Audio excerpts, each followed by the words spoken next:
Hey there! We're thrilled to share the latest scoop from the talented folks at Team Manu Video Game Maker. Brace yourselves for a wave of excitement because our upcoming release is just around the corner, ready to sweep you off your feet. Physics in games plays a vital role, my fellow indie game developers. From the surfaces we walk on to the walls and obstacles we must bypass, moving platforms and elements, flying bullets and destructible objects, physics brings life to our virtual worlds. It's like the secret sauce that adds that extra spice to our games. You see, every object we want our players to interact with should have its physical properties enabled. Otherwise, they'll just pass through them like they're mere decorations, and that's no fun, right? So let's enable those physics. But before we start, we suggest you subscribe to our channel and like this video. If your friends also dream of creating games or want to try their hand at being a developer, share the link to this video with them. We are sure it will be helpful for you. Enabling physics is as easy as pie. Just choose your object, head over to the Physics tab, and give it a thumbs up. Voila! Your object now has a box-shaped static collider, and the player can interact with it. Pretty cool, huh? Now, take a look at all those juicy properties you can tweak. We've got the rigid body type, the friction, the bounciness, the collider shape, and even the position and scale properties. It's like having your own virtual workshop to fine-tune the physics to your heart's content. But wait, there's more. We've got different rigid body types to choose from. There's the friendly ghost type, perfect for objects you want players to interact with without blocking their way. Then we have the trusty static type, great for those immovable objects. Don't forget about the dynamic type, which lets gravity work its magic and allows for more dynamic interactions. And let's not overlook the kinematic objects. They're like static objects with a secret power, the ability to change their position within animations. How cool is that? Oh, and the collider shapes. We've got boxes, spheres, we can even change their size and position, capsules, like spheres but with a twist, cylinders, radius, length, and direction are up to you, cones, planes, perfect for big flat surfaces like the ground, and two special types, the convex hull for detailed shapes that act like a hull, and the triangle mesh, the ultimate detail on the collider's shape. We've got all the shapes you need to bring your virtual world to life. Now, let's talk about walls, my friends. When you set the isWall property to yes, objects suddenly transform into walls that players can hang on. How awesome is that? You can even fine-tune the wall hang feature in the main character settings, giving you full control to adjust it to your liking.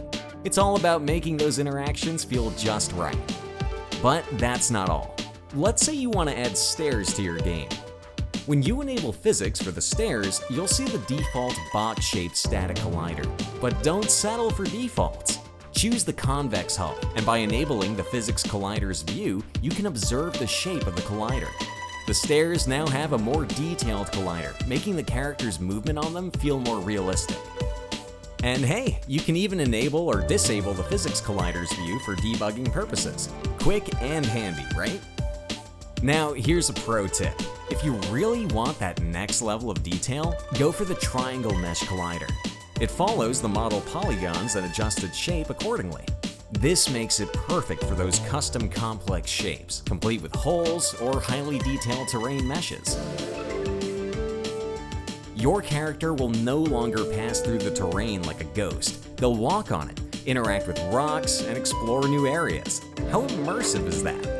Alright, buckle up, my fellow developers. Let's enable physics for this platform, set its collision shape to a static cylinder, and tweak its properties. But hey, be cautious. If you set the collider type to static for animated objects you want to move, they'll just stand still.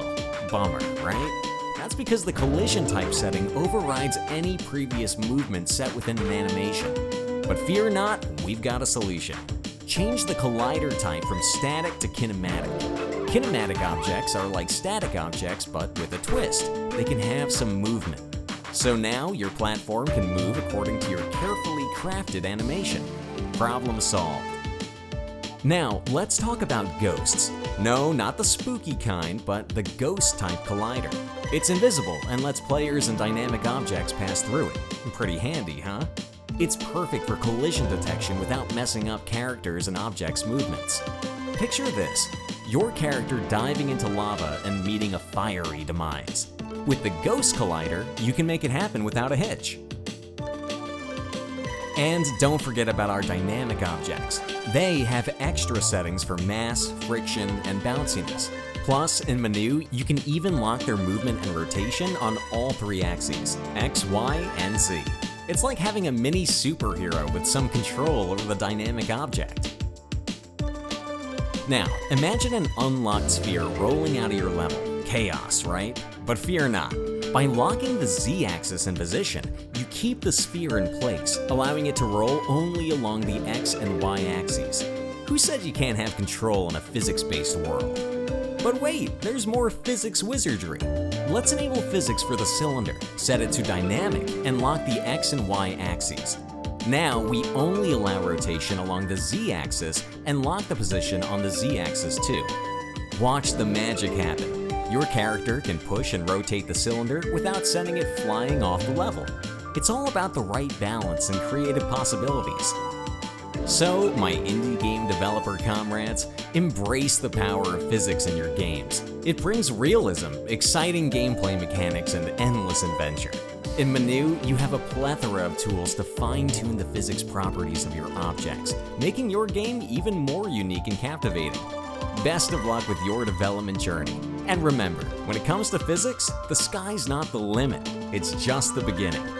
And with you was the Manu project team. Don't forget to subscribe to the channel. You can leave your comments and questions below this video. We're happy to respond to your messages. And don't forget that becoming a game creator is easier than you think. See you later.